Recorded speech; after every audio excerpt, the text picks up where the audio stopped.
اللہ رب العالمین نے قرآن پاک میں اس روزی کے تعلق سے بیان فرمایا جس نے حلال اور پاکیزہ روزی حاصل کی، لیکن حاصل کرنے کے بعد میں جب وہ روزی اس کے پاس اتنی مقدار میں پہنچی کہ وہ نصاب پر پہنچ گئی، زکوٰۃ کا نصاب اس کے اوپر ہو گیا، یعنی کہ 7.5 تولہ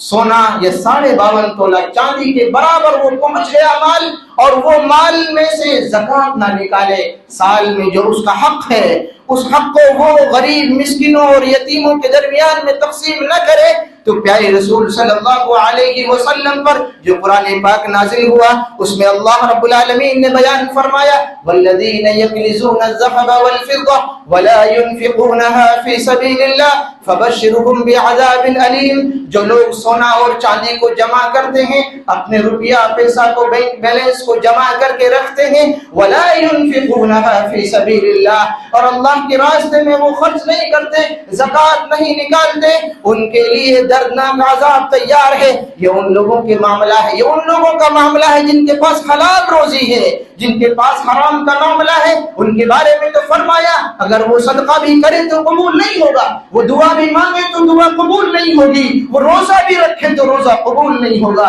وہ عبادتیں کرے تو عبادتیں قبول نہیں ہوگی، وہ تراویح میں کھڑے رہیں گے، وہ تہجد کی نمازوں میں لو لگائیں گے رب العالمین سے، مگر ان کی دعائیں رد کر دی جائیں گی، اس لیے کہ انہوں نے جو مال کھایا ہے وہ حرام کا ہے، جو انہوں نے پہنا ہے وہ حرام کا ہے، فَأَنَّىٰ يُسْتَجَابُ لِذَٰلِكَ، ان کی دعا کیوں کا قبول ہو سکتی ہے؟ یا رسول صلی اللہ علیہ وسلم پر جو قرآن پاک نازل ہوا اس میں اس بات کا بھی ذکر ہوا یوم یحمى علیہا فی نار جہنم فتقوی بها جباہهم وجنوبهم وظہورهم هذا ما کنزتم لانفسکم فذوقوا ما کنتم تکنزون، فرمایا کہ یہ مال کل قیامت کے دن اس شکل میں آئے گا کہ آپ کے لیے گنجے سانپ کی شکل میں ہوگا، اور یہ مال جمع کر کے تپایا جائے گا، اس کو تپانے کے بعد میں آپ کے جسم کو داغا جائے گا، جلایا جائے گا، اور کہا جائے گا کہ یہ تمہارا مال ہے، یہ وہ مال ہے جس کو تم نے جمع تو کیا